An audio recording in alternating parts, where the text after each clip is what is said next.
Praise the Lord. ஆண்டவரும் அருமை இரட்சகருமாகிய இயேசு கிறிஸ்துவின் நாமத்தில் நான் உங்களை வாழ்த்துகிறேன். மறுபடியுமாக கர்த்தருடைய பரிசுத்தமுள்ள சன்னிதானத்திலிருந்து கர்த்தருடைய பரிசுத்தமான வார்த்தைகள் மூலமாய் உங்களை சந்திப்பது மிகுந்த மகிழ்ச்சி. ஆண்டவருடைய கிருபையினால் கடந்திட்ட நாட்களில் 3 காலங்கள் என்கிற தலைப்பிலே கடந்த காலத்தில் நடந்தது என்ன, வருங்காலத்தில் நடக்கப் போகிறது என்ன, வருங்காலம் எப்படி இருக்கும் என்பதை பார்த்தோம். நமக்கு ஒரு இளைப்பாறுதலின் காலம் இருக்கிறது. அது மாத்திரமல்ல, அந்தி கிறிஸ்துவினுடைய வருகை, அந்தி கிறிஸ்து வருங்காலமாக இருக்கிறது. ஆண்டவராகி இயேசு கிறிஸ்து சீக்கிரத்தில் வரப்போகிறார், வருகையின் காலம் இருக்கிறது என்பதை பார்த்தோம். அது மாத்திரமல்ல, அநேகர் சத்தியத்தை விட்டு விலகி கட்டு கதைகளுக்கு சாய்ந்து போகும் காலம் இனி இருக்கிறது என்று பார்த்தோம். சகல எண்ணங்களையும் நியாயம் தீர்க்கிற காலம் இனி இருக்கிறது என்பதையும் நம்ம பார்த்தோம்.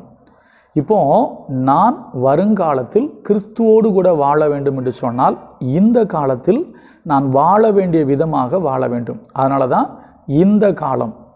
இந்த காலத்தில் நான் என்ன செய்யணும், நான் எப்படிப்பட்ட ஒரு கிறிஸ்தவ வாழ்க்கை வாழணும் அப்படிங்கிறத குறித்து ரொம்ப எளிமையாக இந்த காலம், அதாவது நிகழ்காலம் என்கிற தலைப்பில் தொடர்ந்து பார்ப்போம். கர்த்தர் நமக்கு உதவி செய்வார். அதில் முதலாவது இந்த காலத்தில் நான் என்ன செய்யணும், ரொம்ப எளிமையாக சொல்கிறேன். அப்போஸ்தலனாகிய பவுல் தன்னுடைய ஊழிய பாதையில் அவர் என்ன செய்கிறாரு, பிரசங்கம் பண்ணுறார். அப்படி பிரசங்கம் பண்ணும்போது அவர் சொன்ன வார்த்தையை நீங்கள் பார்க்கலாமா? அப்போஸ்தலர் 17வது அதிகாரத்தில் 30வது வசனம். அப்போஸ்தலர் 17:30. அறியாமை உள்ள காலங்களை தேவன் காணாதவர் போலிருந்தார். என்ன காலம்? அறியாமை உள்ள காலங்களை தேவன் காணாதவர் போலிருந்தார். இப்பொழுதோ மனம் திரும்ப வேண்டும் என்று எங்கும் உள்ள மனுஷர், எப்படி? இப்பொழுதோ மனம் திரும்ப வேண்டும் என்று எங்கும் உள்ள மனுஷர் எல்லாருக்கும் கட்டளையிடுகிறார். அப்போ நல்லா கவனிக்கணும், தேவனுடைய கட்டளை. ஒரு விஷயம் புரிந்து கொள்ளுங்க, கட்டளை என்று சொன்னால் அதை கண்டிப்பாக செஞ்சு தான் ஆகணும். சரியா? அப்போ ஆண்டவர் இங்கு சொல்கிறார், எல்லா மனுஷருக்கும் கட்டளை இடுகிறார். என்ன கட்டளை இடுறாரு?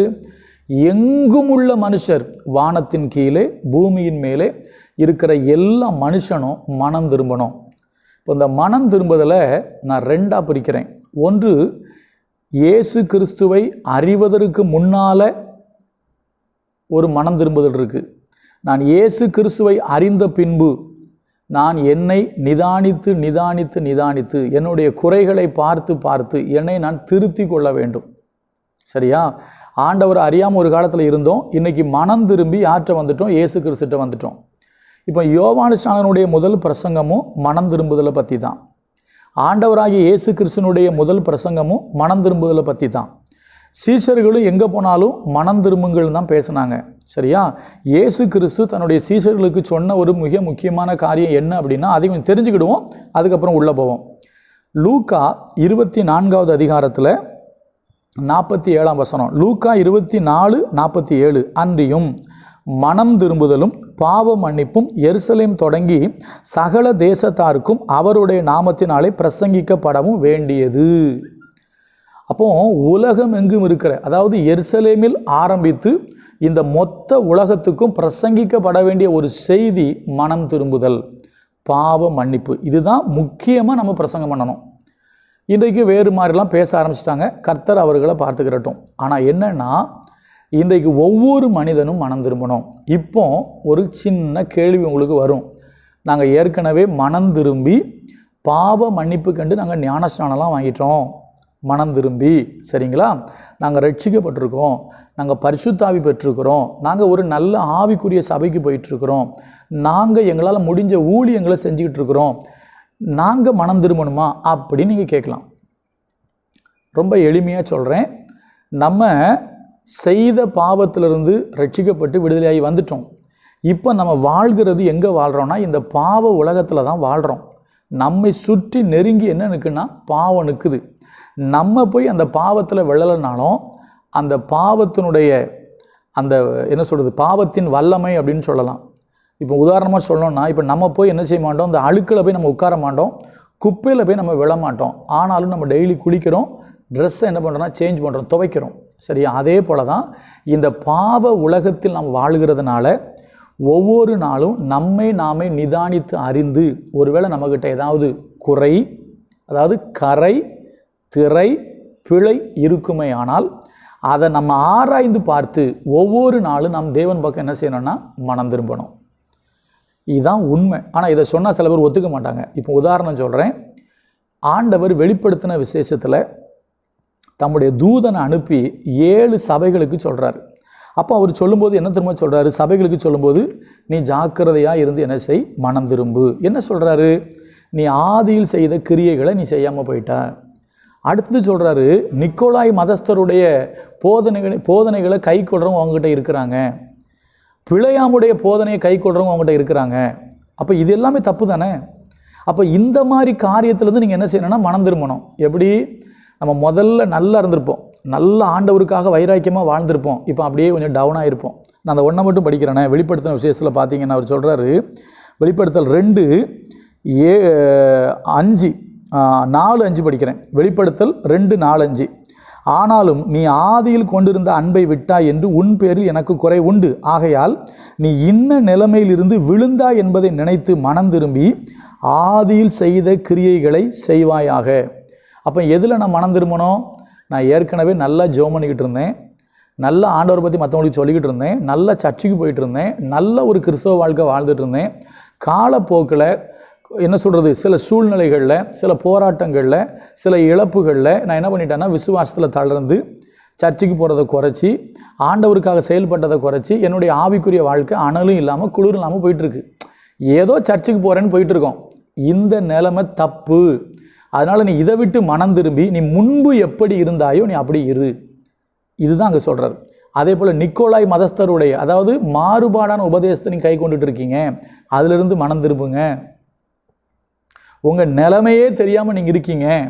நான் நிர்வாணியாக இருப்பதை அறியாமல் நான் எல்லாம் சூப்பராக இருக்கேன், எனக்கு என்ன சரியாக தான் இருக்கேன் அப்படின்னு சொல்லிக்கிட்டு இருக்கீங்க. தயவு செஞ்சு நீங்கள் வெளிப்படுத்தல் அந்த 7 சபைகளுக்குன்னு சொன்ன செய்தியை படித்து பாருங்கள். அதில் இருந்து தான் அவர் மனம் திரும்ப சொல்கிறார். சரியா? அப்போ என்ன தெரியுமா, நம்மக்கிட்ட நம்மிடத்தில் காணப்படுகிற கரை, அதே போல் பிழை. பைபிள் சொல்லுது கரை, திரை, பிழை அற்ற பரிசுத்தம் உள்ளவங்களாம் நம்ம இருக்கணுமா. கரைனா சின்னதுங்க, பிழைனாலும் அந்த எழுத்து பிழை வருது அல்லவா, எழுத்து பிழை. அந்த மாதிரி எழுத்து பிழை. இப்போ சில பேர் சில கொஸ்டினுக்கு நம்ம ஆன்சர் பண்ணிடுவோம். நம்ம படிக்கும்போது ஸ்கூலில் பார்த்தீங்கன்னா கொஸ்டினுக்கு ஆன்சர் எழுதிடுவோம், ஆனால் அதில் நிறைய எழுத்து பிழை இருக்கும். புள்ளி வைக்க வேண்டிய இடத்துல புள்ளி வைக்காமல் விட்டுருப்போம், துணக்கால் போட வேண்டிய இடத்துல துணக்கால் போடாமல் விட்டுருப்போம், இந்த லே போடுறதுக்கு பதில் இந்த லே போட்டிருப்போம்.